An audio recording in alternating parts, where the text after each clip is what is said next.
kemarin hari Minggu tanggal 17 Mei 2020. Walaupun sudah kurang lebih 2 bulan kita di rumah, adik-adik harus tetap semangat ya. Nah, adik-adik, kita akan mulai ibadah kita. Mari kita siapkan hati kita bersaat teduh sejenak.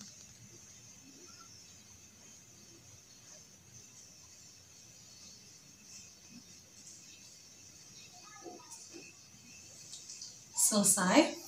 Adik-adik, kakak undang untuk bangkit berdiri dengan sikap sempurna ya, karena kita akan menyanyikan lagu Mars PA kita, Gereja yang Melayani.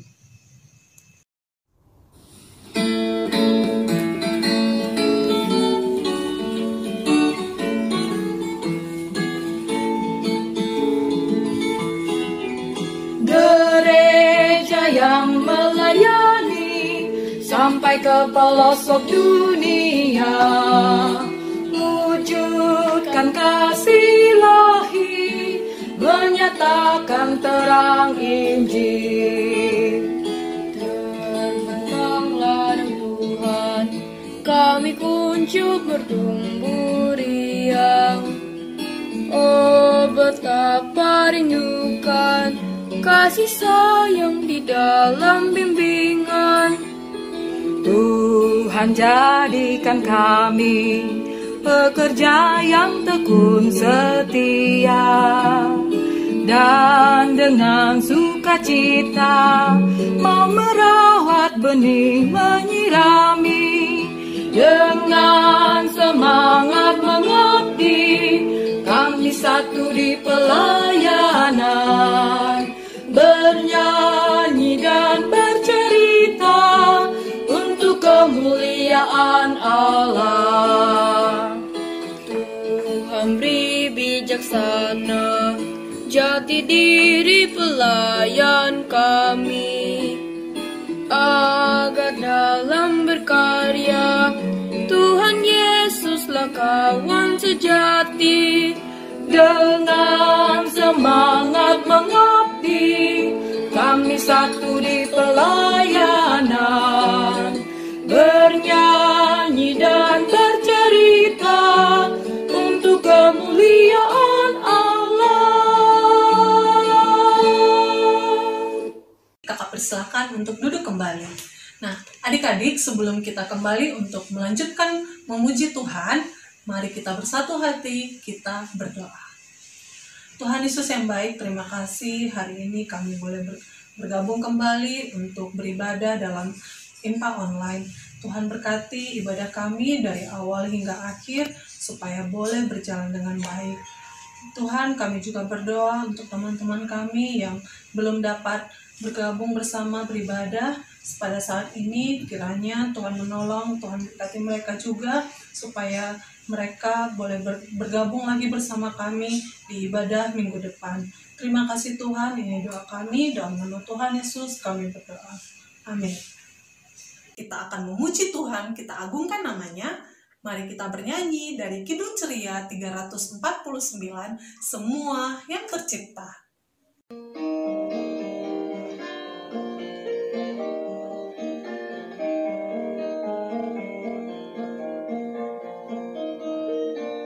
Semua yang tercipta, hai alam semesta, agungkan nama Tuhan dan puji kasih-Nya. Matahari, bulan, bintang, burung-burung, ikan-ikan, seluruh marga satwa di gunung dan lembah. Ayat 2.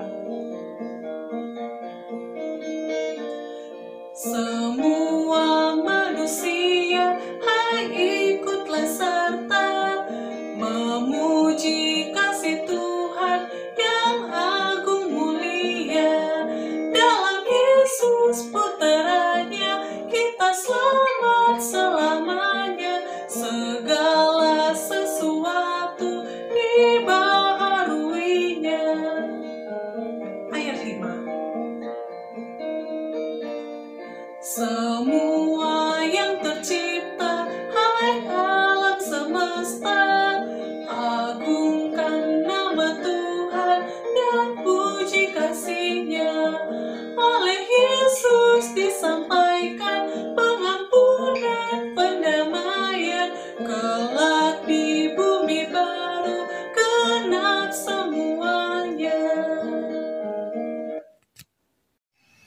Adik-adik, tiba saatnya kita masuk ke dalam pembacaan Mazmur.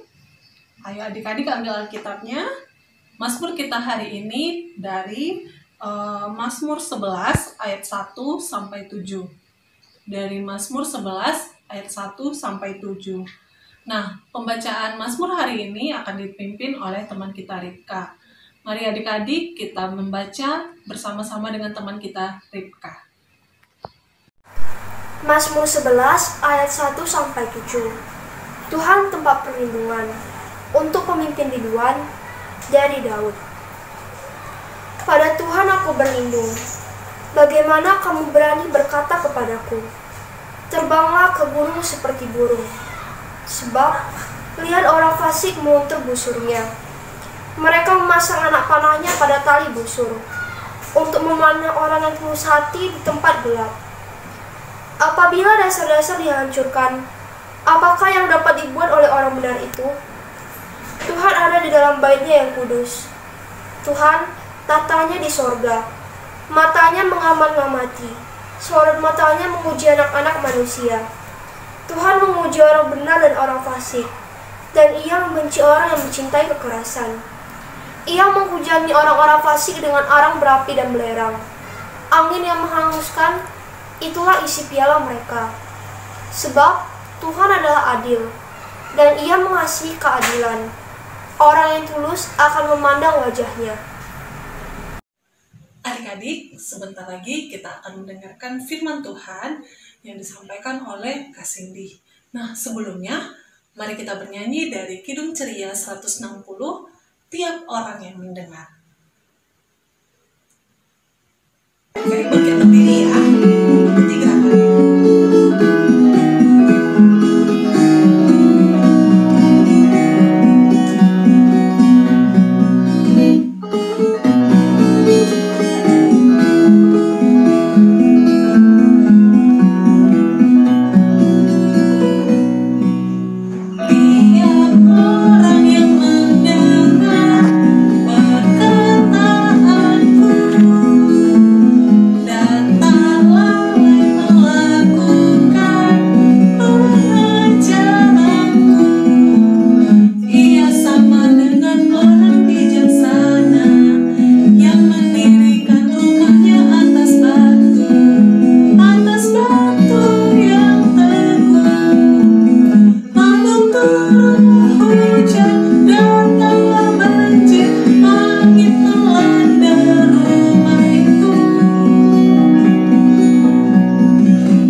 Tuhan, kita akan masuk dalam pembacaan firman Tuhan.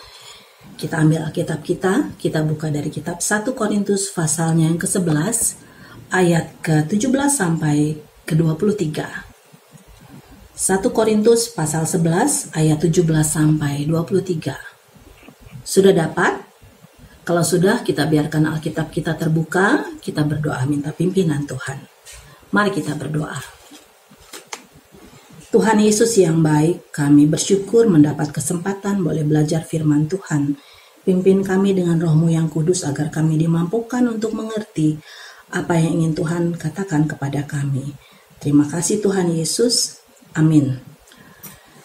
Adik-adik yang diberkati Tuhan, firman Tuhan yang kita baca saat ini dari kitab 1 Korintus pasal yang 11 ayat yang ke-17 sampai 23. Mari bangkit berdiri. Kita akan membacanya bersama-sama.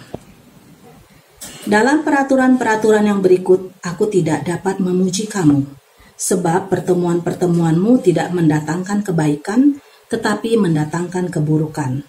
Sebab pertama-tama aku mendengar bahwa apabila kamu berkumpul sebagai jemaat, ada perpecahan di antara kamu, dan hal itu sedikit banyak aku percaya. Sebab di antara kamu harus ada perpecahan, supaya nyata nanti siapakah di antara kamu yang tahan uji. Apabila kamu berkumpul, kamu bukanlah berkumpul untuk perjamuan Tuhan. Sebab pada perjamuan itu tiap-tiap orang memakan dahulu makanannya sendiri, sehingga yang seorang lapar dan yang lain mabuk. Apakah kamu tidak mempunyai rumah sendiri untuk makan dan minum? Atau maukah kamu menghinakan jemaat Allah dan memalukan orang-orang yang tidak mempunyai apa-apa? Apakah yang kukatakan kepada kamu? Memuji kamu? Dalam hal ini aku tidak memuji, sebab apa yang telah kuteruskan kepadamu telah aku terima dari Tuhan, yaitu bahwa Tuhan Yesus pada malam waktu ia diserahkan mengambil roti. Silakan duduk kembali adik-adik.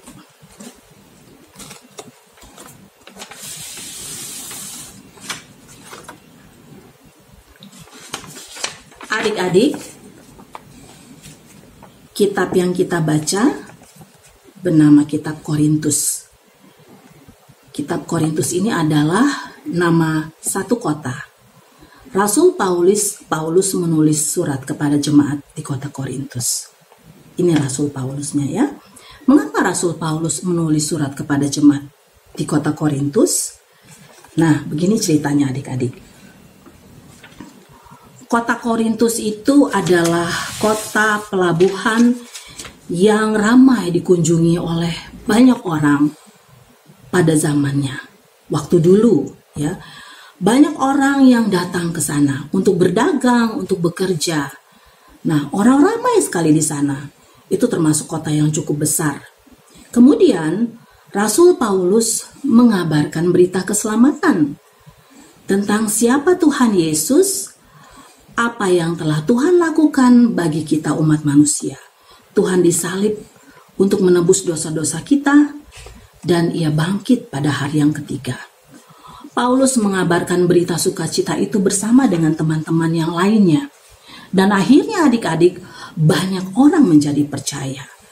Orang yang tadinya jahat, tukang mabuk, penyembah berhala, kemudian menjadi pengikut Kristus. Kita sebut saja orang Kristen ya.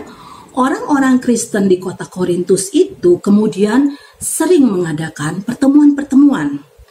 Adik-adik tahu, dalam tradisi orang Yahudi itu, sejak zaman dahulu itu sering mengadakan pertemuan. Orang-orang Israel atau Yahudi itu biasanya berkumpul dalam rumah, bersama-sama berbicara, untuk saling mengenal, saling mengerti, saling mengakrabkan diri satu dengan yang lain. Dan biasanya mereka duduk mengelilingi kursi. Ada juga acara makan dan minumnya. Nah, itulah yang kemudian dilakukan oleh orang-orang Kristen yang ada di kota Korintus. Mereka mengadakan pertemuan-pertemuan. Tetapi adik-adik, dari beberapa kali pertemuan, ternyata ada hal yang tidak baik dalam pertemuan itu. Apakah itu? Nah, inilah yang ditulis oleh Rasul Paulus untuk mengingatkan orang-orang Kristen yang ada di Korintus. Rasul Paulus mendengar ada yang bilang sama Rasul Paulus bahwa dalam pertemuan-pertemuan itu ya, dalam pertemuan jemaat di Korintus itu ternyata nggak semua orang dilibatkan. Orang-orang yang miskin, yang lelah dan lapar itu tidak mendapatkan haknya. Maksudnya apa adik-adik? Ya, di dalam pertemuan itu adik-adik ada acara makan-makannya sesudah itu. Ternyata terjadi perebutan makanan. Kenapa mereka berebut makanan? Karena orang-orang kaya yang membawa makanan itu tidak mau menunggu orang-orang lain yang belum datang. Mereka menghabiskan makanan yang mereka bawa sehingga orang-orang yang datangnya terlambat, yang datangnya sesudah habis bekerja, datangnya belakangan, sudah kehabisan makanan. Padahal acara itu, pertemuan itu, perjamuan itu diadakannya pada waktu malam hari. Nah, itulah yang kemudian sampai ke telinga Paulus. Akhirnya adik-adik terbayangkan bahwa ribut, ada perpecahan di situ. Perpecahannya karena berebut makanan. Itu adalah hal yang memalukan.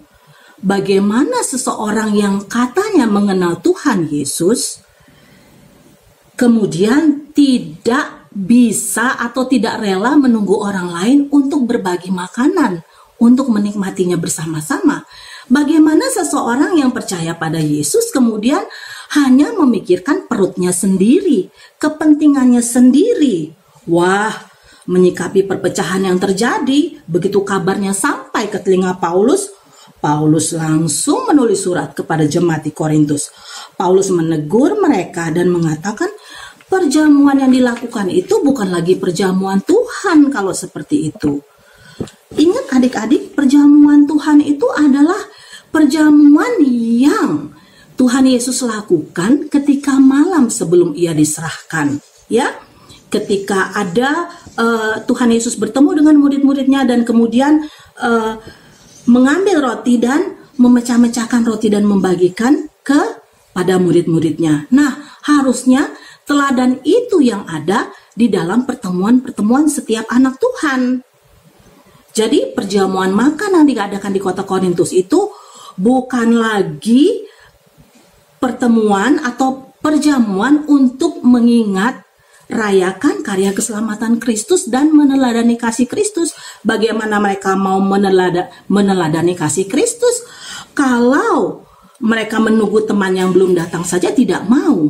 Bagaimana mereka mau meneladani kasih Kristus, mencontoh kasih Kristus, kalau mereka saja tidak rela berbagi makanan dengan sesamanya yang miskin dan lapar? Jadi pertemuan itu tidak lagi bisa dikatakan adalah pertemuan yang baik. Karena di dalam pertemuan itu ada perpecahan dan terjadi ketidakbaikan. Paulus mengingatkan mereka semua. Pertemuan-pertemuan jemaat yang ada di Korintus itu seharusnya melibatkan semua orang. Seharusnya tidak ada orang yang kelaparan. Seharusnya ada berbagi kasih secara merata. Seharusnya jangan ada orang-orang atau kelompok-kelompok yang hanya memikirkan kepentingannya sendiri. Seharusnya tidak ada orang yang serakah sehingga ada yang kenyang berlebihan tetapi ada yang juga sangat lapar. Itu tidak baik.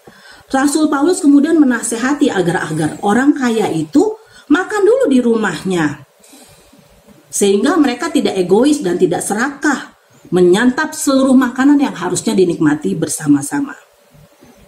Sikap ini penting adik-adik dalam kebersamaan. Kasihan orang yang tidak memiliki apa-apa, akhirnya tidak mendapat apa-apa. Padahal di dalam pertemuan itu harusnya ada kasih yang rela memberi, kasih yang rela berkorban, kasih yang rela mau menjadi berkat bagi sesamanya. Adik-adik yang diberkati Tuhan, yang menjadi perenungan kita saat ini adalah sikap serakah yang sudah dilakukan oleh jemaat-jemaat di Korintus. Jemaat di Korintus selalu memikirkan keuntungan dirinya sendiri, tidak pernah merasa puas dan cukup, takut kekurangan sehingga menikmati segala sesuatu inginnya secara berlebihan. Itulah yang terjadi. Ada kelompok-kelompok yang serakah di sana. Apa arti serakah adik-adik? Serakah itu artinya ingin memiliki lebih daripada yang seharusnya. Tidak pernah merasa cukup dengan apa yang sudah menjadi bagiannya. Kalau misalnya bagiannya dikasih 2, dia maunya 3. Sudah 3, dia maunya 4. Bahkan karena tidak cukupnya, dia mau merebut punya orang lain. Sikap serakah itu tidak baik adik-adik. Orang yang bersikap serakah itu tidak pernah merasa puas. Seberapa banyak pun dia dapat, dia akan terus merasa tidak puas.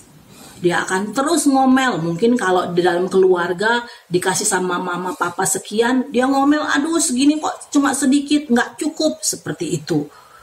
Kalau dia melihat ada adiknya mendapat lebih banyak, wah dia marah, dia nggak terima, dia juga kepengen lebih banyak dari adiknya. Dia bisa ngambek habis-habisan. Itulah dia akibat dari sikap serakah. Kita belajar hari ini adik-adik, kita mau meninggalkan sikap yang seperti itu. Karena apa? Karena sikap serakah itu bukan hanya merugikan diri kita sendiri. Orang yang serakah itu adalah orang yang sulit untuk berterima kasih dan mengucap syukur. karena dia tidak pernah merasa cukup dengan apa yang dia punya.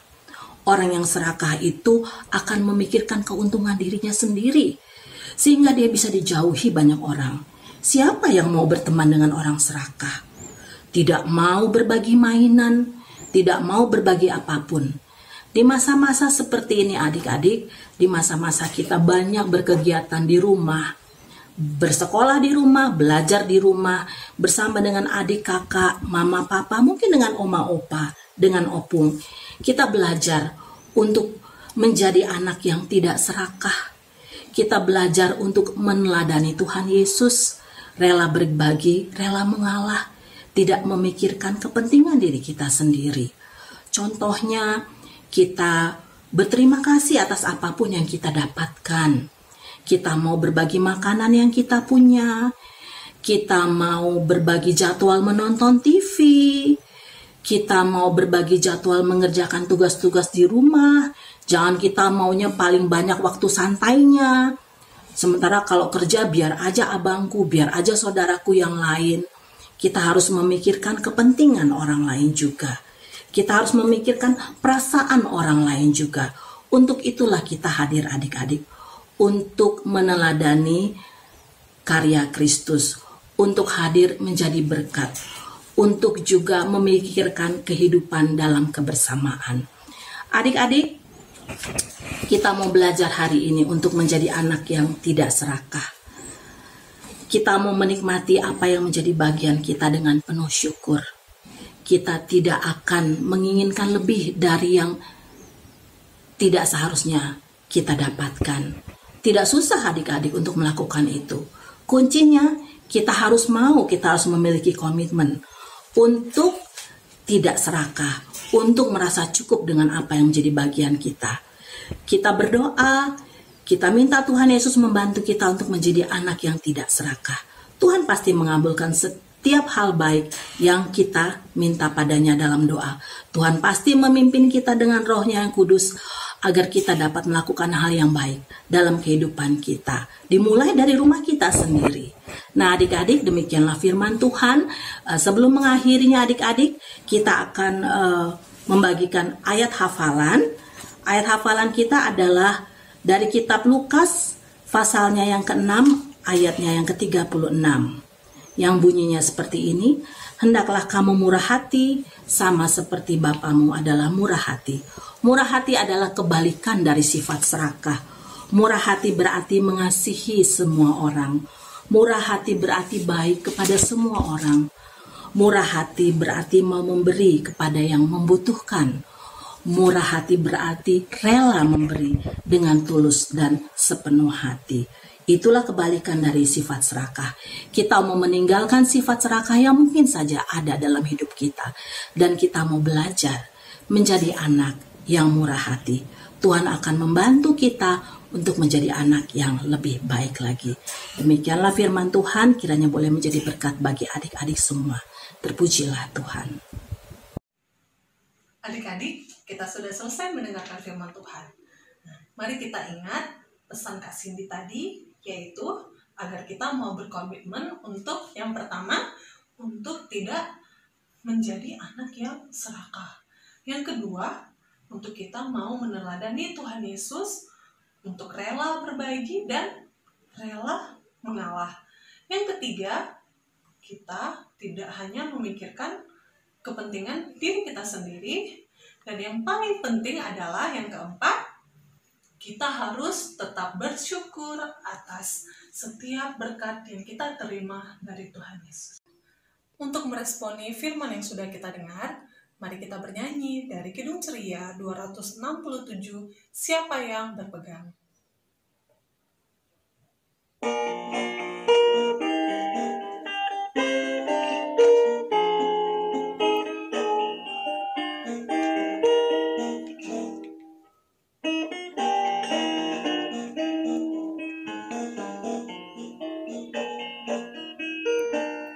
Siapa yang berpegang pada sabda Tuhan dan setia mematuhinya, hidupnya mulia dalam cahaya bakal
Adik-adik, kita akan masuk dalam doa syafaat.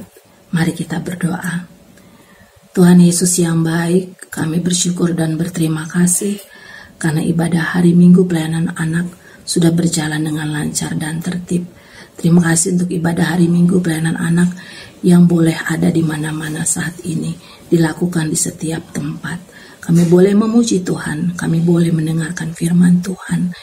Biarlah roh Tuhan yang kudus memimpin kami, agar kami boleh melakukan firman Tuhan yang tadi kami dengar. Kami mau belajar menjadi anak yang tidak serakah, merasa cukup dengan apa yang kami miliki yang Tuhan berikan. Kami juga mau belajar menjadi anak yang murah hati, yang rela berbagi, sehingga kehadiran kami boleh menjadi berkat dan membawa sukacita bagi setiap orang yang kami temui. Kami berterima kasih untuk mama papa yang baik. Kami berterima kasih karena kami boleh bersekolah meskipun itu dari rumah. Tuhan memberkati kami, memberikan kami kekuatan agar kami bersemangat untuk melakukan setiap tugas-tugas kami, untuk sekolah kami dari rumah kami. Kami mau menjadi anak yang baik di rumah, patuh pada mama papa, menjadi saudara yang baik bagi adik dan abang dan kakak kami. Kami juga mau berterima kasih ya Tuhan untuk negara kami. Meskipun saat ini kami mengalami saat-saat yang sulit, negara kami dilanda penyakit COVID-19. Kami berdoa untuk para dokter, tenaga medis yang merawat orang-orang yang sedang sakit. Tuhan memberkati apa yang mereka lakukan dan kerjakan. Tuhan menguatkan mereka agar bisa melakukan tugas-tugasnya dengan baik. Tuhan memberkati keluarga yang mereka tinggalkan. Limpahkan rahmat dan cinta kasih-Mu kepada mereka ya Tuhan. Untuk saudara-saudara kami, sahabat-sahabat kami yang sedang sakit, Tuhan memberkati mereka. Tuhan menguatkan. Tuhan kiranya berkenan memberikan kesembuhan. Biarlah makanan dan minuman obat-obat yang dikonsumsi boleh menjadi alat Tuhan untuk menyembuhkan penyakit mereka sesuai dengan kehendak dan waktu Tuhan. Kami mau berdoa untuk gereja kami Tuhan. Terima kasih untuk ibadah-ibadah yang tetap dapat berlangsung saat ini. Berkati Bapak Pendeta, para majelis, para pelayan-pelayan Tuhan. Berikan hati yang penuh semangat dan tetap sukacita melakukan tugas pelayanannya meskipun di situasi-situasi yang khusus seperti ini. Kami mau berdoa untuk bangsa dan negara kami. Tuhan memberkati pemimpin negara kami mulai dari presiden sampai pemimpin di pelosok-pelosok daerah di tingkat-tingkat yang terendah. Tuhan berikan kekuatan agar mereka dapat melakukan tugas-tugas dan tanggung jawab mereka dengan baik. Inilah seru dan doa kami Tuhan. Kami mohon ampun atas segala salah dan dosa kami. Doa ini kami naikkan hanya di dalam nama Tuhan Yesus yang telah mengajar kami berdoa. Bapa kami yang di surga, dikuduskanlah namamu, datanglah kerajaan-Mu, jadilah kehendak-Mu di bumi seperti di surga. Berikanlah kami pada hari ini makanan kami yang secukupnya, dan ampunilah kami akan kesalahan kami, seperti kami juga mengampuni orang yang bersalah kepada kami. Dan janganlah membawa kami ke dalam pencobaan, tetapi lepaskanlah kami daripada yang jahat. Karena Engkaulah yang empunya kerajaan dan kuasa dan kemuliaan sampai selama-lamanya. Amin.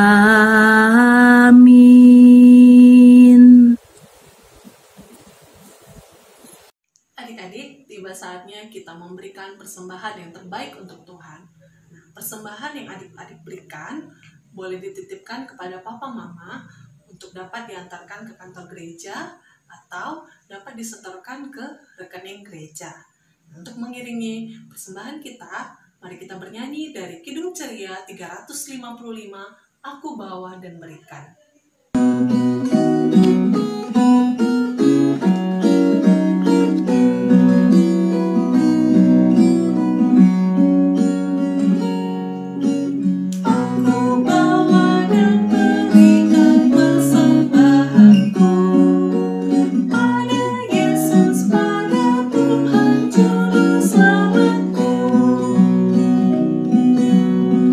Sekali lagi ya.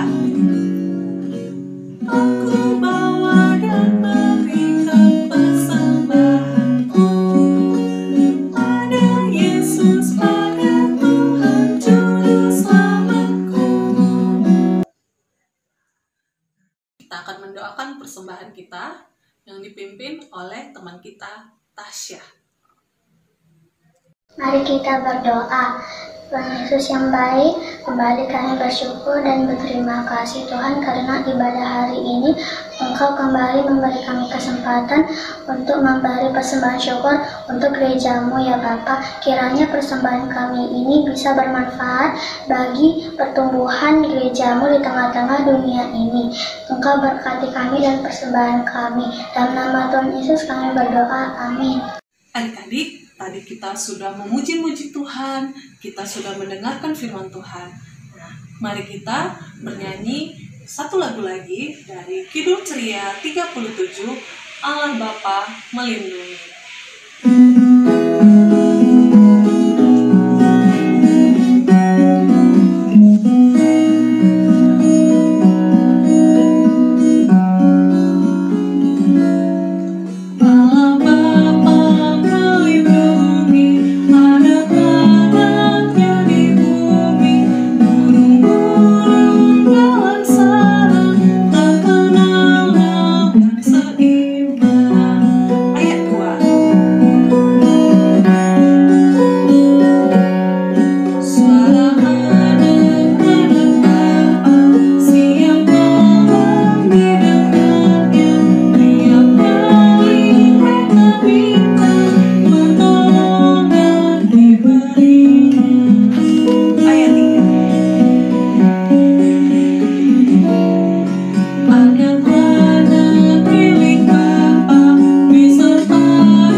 Mari kita menutup ibadah kita dalam doa penutup.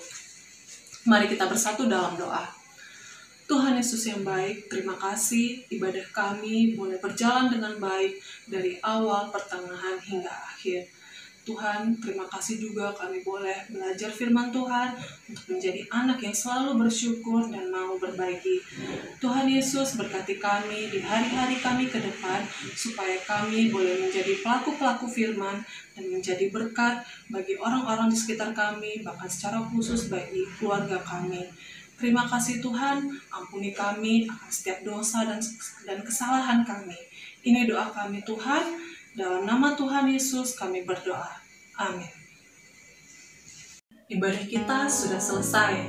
Nah, kita boleh bersyukur karena ibadah kita boleh berjalan dengan baik dari awal sampai akhir. Adik-adik, jangan lupa tetap jaga kesehatan ya, dan rajin cuci tangan, juga tetap gunakan waktu dengan baik. Satu lagi, adik-adik jangan kemana-mana dulu ya, tetap di rumah aja. Sampai jumpa di IMPA Online minggu depan. Selamat hari Minggu, Tuhan Yesus memberkati.